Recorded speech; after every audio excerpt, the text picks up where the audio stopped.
Assalamualaikum warahmatullahi wabarakatuh. Alhamdulillahirabbil alamin wassalatu wassalamu ala asrofil mursalin wa ala alihi wa sahbihi ajma'in. A'udzu billahi minasyaitonir rajim. Bismillahirrahmanirrahim.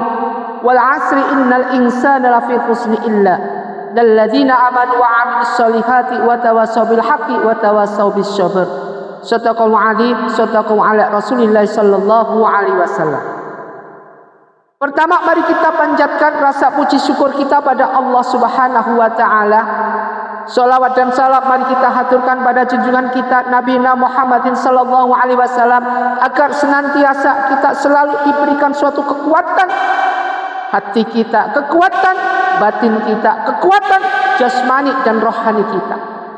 Untuk apa kekuatan ini kita harapkan dari Allah? Untuk beribadah kepada Allah. Jangan kita jadikan diri kita ini lepas dari unsur-unsur yang menentang Allah Subhanahu wa taala. Jangan sampai ini lepas dari segala suatu unsur-unsur, yaitu lengah ataupun enggan menjalankan perintah Allah, enggan menjalankan ibadah yang Allah tetapkan, termasuk sholat 5 waktu, termasuk zikir. Hati ini merupakan suatu hati di mana Allah berikan hati dalam keadaan utuh, dalam keadaan bersih ketika kita lahir. Liqulubihim bi dzikrillah, agar hati ini senantiasa diisi dengan zikir kita pada Allah Subhanahu wa taala. Karena apapun bentuknya, jika hati ini kosong, tidak ada zikir sama sekali, maka setan akan selalu datang untuk kita. Setan akan datang terus. Sudah jatuh ketimpa tangga, sudah diberikan ujian, tidak bisa lepas dari ujian, malah semak memberontak, semua memberikan suatu masukan-masukan penentangan. Jika mental kita kuat, maka kita akan kuat menghadapinya. Dengan apa? Bisabri waslah, dengan sabar dan sholat. Tidak ada bisabri wala sholat, dengan sabar dan tidak menjalankan sholat, tidak ada. Bisabri waslah, kenapa? Apapun bentuknya, hadapi semuanya itu dengan mohon kepada Allah Subhanahu wa taala. Semua tidak lepas apa yang Allah berikan, hanya Allah yang bisa menyelesaikan. Ketika kita diberikan suatu ujian, maka kita kembalikan kepada Allah. Kembali kepada kita, liqulubihim bi dzikrillah. Hati ini senantiasa diisi dengan zikir. Di sini ada 5 zikir, di mana zikir ini setan iblis paling takut. Takutnya minta ampun dengan zikir ini. Dan ini bacaannya pendek-pendek, sering kita jalankan, sering kita lakukan, cuma kita kadang nggak ngerti bahwa zikir itu akan mudah mengusir dan bahkan jin dan setan takut semua dengan zikir itu. Apakah zikir itu? Jadi disebutkan di sini dalam suatu yang dikeluarkan oleh Aziz bin Fatih Asyaib. Bismillah tawakkaltu 'ala Allah. Bismillah tawakkaltu 'ala Allah. Bismillah dengan menyebut nama Allah. Tawakkaltu 'ala Allah, bertawakal kepada Allah. La haula wala quwwata illa billah. Kepada Allah tiada daya dan upaya kecuali pertolongan dari Allah. La haula wala quwwata illa billah. Fa innahu, maka dikatakan kepadanya, yuqalu lahu hadita wa kufaita, engkau telah diberi petunjuk. Jadi engkau di sini, kita diberikan petunjuk. Wa kita diberi kecukupan. Wa tanaha anhu syaitan, dan diberi perlindungan dan dijauhkan dari syaitan. Dengan zikir ini yang nanti Uzet sebutin, ini kita akan diberi petunjuk. Fa innahu yuqalu hadiyatan wa kufaita, wa kita diberi kecukupan, wa tanahha anhu syaitan, dan dijauhkan kita dari segala syaitan, jin dan syaitan. Ingin tidak kita kadang-kadang diberikan suatu hal seperti ini? Inilah yang kita rindu-rindukan. Kemudian 5 zikir ini yang paling ditakuti jin dan syaitan itu apa? Satu adalah yang mungkin kita sering dengar, yaitu tahmid. Dengan ucapan adapun tahmid itu adalah alhamdulillah. Makanya kita zikir subhanallah setelah habis sholat, baca subhanallah 33 kali, alhamdulillah 33 kali, Allahu Akbar 33 kali. Ini merupakan suatu latihan yang sudah didesain mungkin agar hamba Allah ini sudah didesain, ini para wali-wali dulu termasuk penyebaran agama Islam di Indonesia didesain sedemikian mungkin agar apa? Selesai sholat jangan kemana-mana, wiritan dulu. Allahumma antas salam wa minkas salam wa ilaika ya'udu salam fahailna rabbana bisalam wa adkhilna jannata darussalam tabarakta rabbana wa ta'alaita ya dzal jalali wal ikram. Zikir dijalankan, ini wiritan dijalankan, kemudian dengan zikirnya yang sudah didesain sedemikian rupa sampai nanti zikir dengan kalimat tahlil semua ada di sini. Makanya kalau sudah selesai sholat jangan lari, jangan bung, karena Allah tidak suka pada hambanya yang sombong ketika selesai sholat langsung lari tidak berdoa. Fadkurni azmuku, mintalah kepadamu, mohonlah kepadaku, aku akan berikan semua. Jadi Allah akan berikan kalau kita mohon kepada Allah. Dengan benar-benar kita mohon kepada Allah, Allah akan berikan kepada hambanya. Jangankan kita yang beragama Islam, agama yang Allah ciptakan untuk umat Muhammad, mereka aja yang non Islam diberikan suatu rahmat oleh Allah Subhanahu wa taala, dikabulkan doanya. Maka kita harus mohon kepada Allah agar kita diberikan suatu apa yang kita inginkan, diridhai oleh Allah dengan segala suatu hal. Dan kalau kita minta kekayaan Allah nggak berikan, jangan suudzon kepada Allah. Kenapa? Karena Allah nggak ingin lihat hambanya hanya senang-senang di dunia, sedangkan di akhiratnya lupa. Karena kesenangan di dunia sehingga membutakan hatinya untuk tidak zikir kepada Allah, lupa sama Allah, sehingga akhiratnya lena. Ingat, akhirat itu lebih lama. Bal tu'thirnal hayatad dunya wal akhiratu khairu wa abqa. Jadi zikir yang pertama yang ditakuti jin dan setan, tahmid, alhamdulillah, segala puji bagi Allah. Yang kedua adalah takbir, Allahu Akbar, Allah Maha Besar. Enak kan? Tadi tahmid, kemudian takbir. Ini ditakuti oleh jin dan setan. Kemudian yang ketiga adalah istighfar, astaghfirullahaladzim, astaghfirullahaladzim, itu. Kemudian yang keempat adalah ta'awudz. Ta'awudz itu adalah membaca a'udzubillahi minasyaitonir rajim.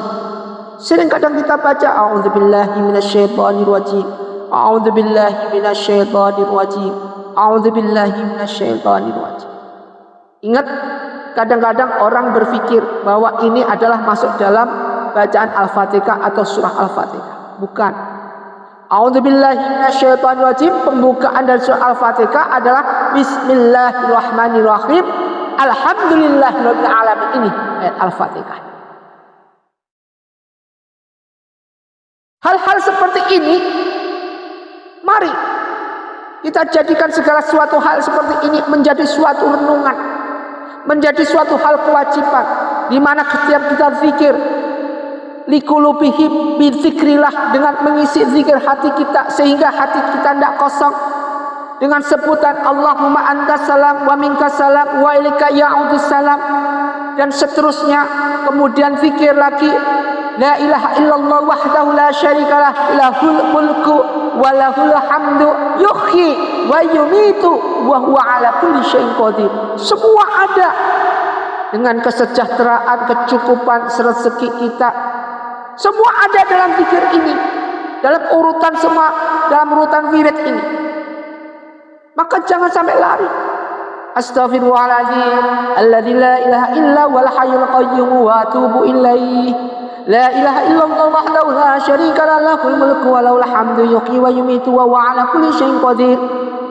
Terus ini harus kita baca setelah selesai sholat. Kenapa? Untuk menyempurnakan, untuk memohon segala sesuatu. Andai kata sholat kita tidak syah, andai kata sholat kita benar-benar tidak diridhai oleh Allah, enggak diterima oleh Allah, nih dengan bacaan sholawat yang diakhiri dengan doa, doa Allahumma shalli wa sallim ala sayyidina Muhammad wa ala ali sayyidina Muhammad alhamdulillahirabbil alamin. Mohon kepada Allah, ditutup dengan sholawat baginda Rasulullah sallallahu alaihi wasallam. Agar apa? Agar doa kita diterima oleh Allah dan sholat kita diterima oleh Allah. Semuanya komplit, seperfect mungkin, sehingga apa yang kita mohon, andai kata kita bisa istiqomah dalam suatu amalan-amalan ini, maka Allah akan berikan, wa may yatawakkal 'ala Allah fa huwa hasbuh. Dicukupi semua kebutuhan kita, segala keinginan kita, segala kesulitan kita diangkat. Ini merupakan suatu keistimewaan daripada umat Muhammad. Jadi umat baginda Rasulullah SAW ini punya keistimewaan dengan zikir ini, zikir ini, zikir ini. Termasuk itu tadi, alhamdulillah, Allahu Akbar. Kemudian a'udzubillahi minasyaitonir rajim. Semua zikir yang ini yang ditakuti jin dan syaitan merupakan suatu hal bentuk bagaimana kita mengusir iblis yang akan mengganggu daripada ibadah kita. Ada suatu riwayat, kita tahu bahwa Syekh Abdul Qadir Al-Jailani, seorang walinya para wali, walinya para waliullah, Syekh Abdul Qadir Jailani. Di suatu ketika ada perdebatan antara umat Muhammad, satu si fulan ini umat Muhammad, satunya adalah umat Nabi Isa alaihissalam.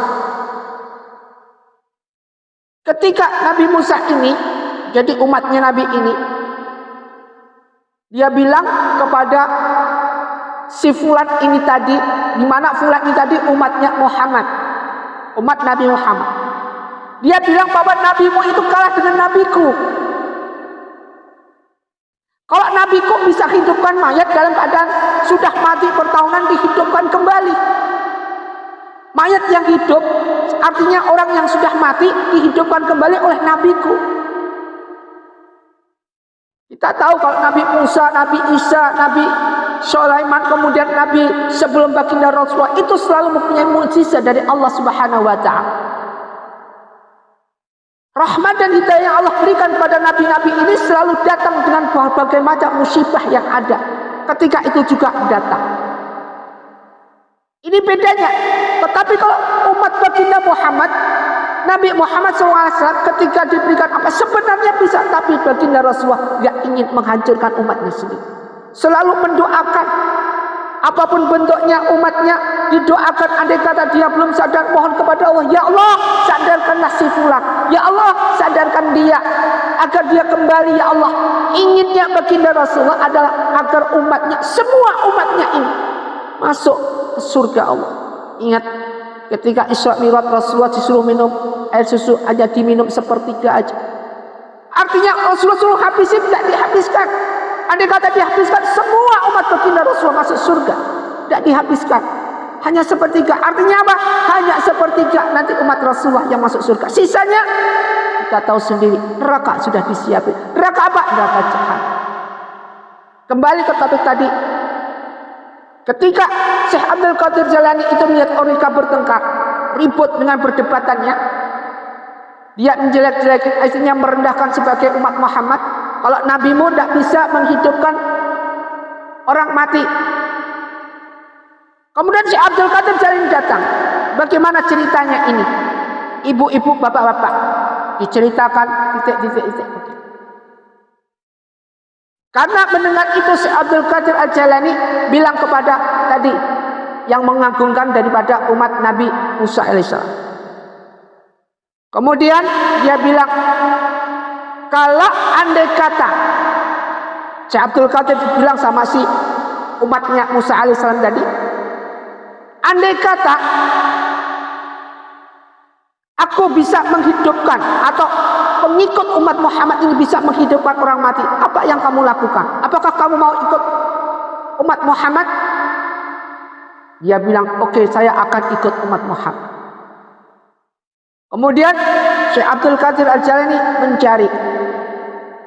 mencari orang, ayo kita kalau itu kita pergi cari orang yang mati sudah ratusan tahun atau puluhan tahun, bahkan berapa tahun yang paling lama, dicari keluar.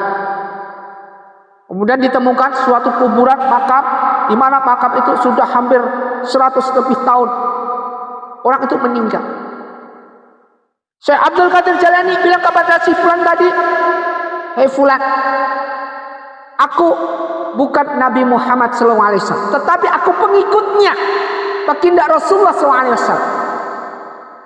Ketika ini nanti dihidupkan kembali, kamu janji akan masuk menjadi umat baginda Rasulullah SAW." Ya janji. Kemudian di segala sesuatu yang dilakukan Syekh Abdul Qadir Jailani dihidupkan kembali mayat yang sudah 100 tahun lebih meninggal. Hidup kembali. Ini kita ambil hikmahnya. Kenapa? Agar apa yang Rasulullah SAW contohkan pada umatnya, apa? Untuk tidak dendam, untuk tidak membenci mereka yang membenci kita, untuk mendoakan mereka yang mengkhianati kita. Susahnya minta ampun. Orang memberi maaf sama minta maaf itu lebih bagus memberi maaf. Kalau kita minta maaf kadang agak ada keterpaksaan, tetapi kalau memberi maaf tanpa dipaksa pun mereka datang, "Ibu, saya minta maaf, sudah lama saya maafin." Ini orang pemberi maaf ini, Masya Allah, surga pahalanya. Meskipun orang diberi maaf itu orang menyakiti, memfitnah beliau, memfitnah si fulan, tapi si fulan malah mendoakan. Masya Allah. Orang berjiwa hati sabar seperti ini bisa beri wasolah, susahnya minta ampun. Ma'asyiral muslimin muslimat rahimatullah, dimuliakan Allah, jamaah pencerahan bimbingan amalan yang Ustaz muliakan. Mari kita sama-sama berusaha berjuang untuk merangkul sesama saudara-saudara kita. Jangan timbul suatu kebencian. Setelah hari Idul Fitri, ini hari Idul Fitri sudah hampir selesai. Sudah selesai. Kalau orang Jawa bilang udah hari raya ketupat, sama-sama lepat, sama-sama minta maaf, sama-sama memaafkan. Kalau sudah sama-sama memaafkan, katanya kosong-kosong. Kalau merasa kosong-kosong, kita rangkul. Jangan sampai timbul suatu benih kebencian lagi.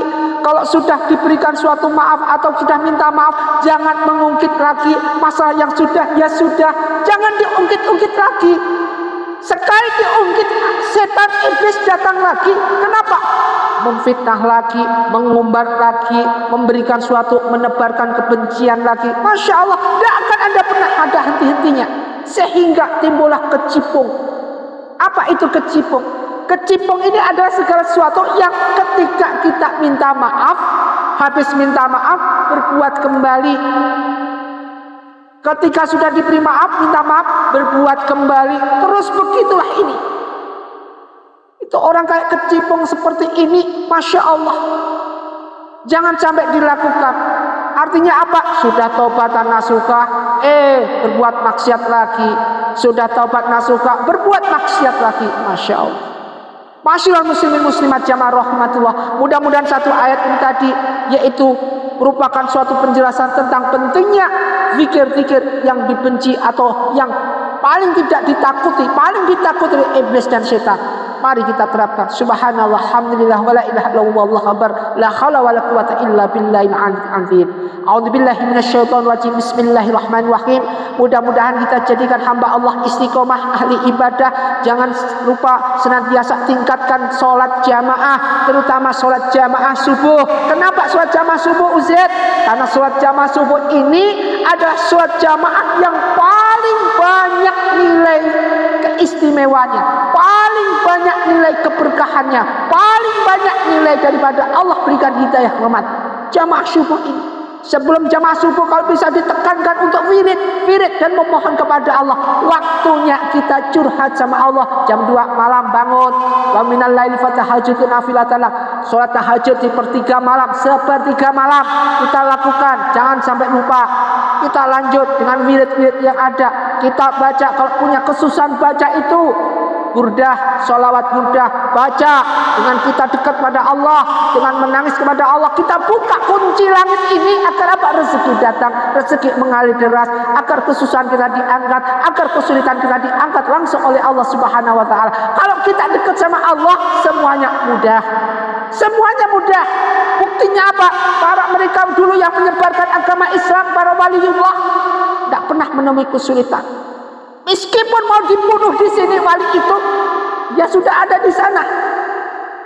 Itulah merupakan suatu hal bahwa keselamatan itu penting. Kenapa? Karena dia dekat sama Allah. Sekarang yang sudah wali yang sekarang, dia ada di sini, dia ceramah di sini, tetapi dia juga ceramah di Mekah.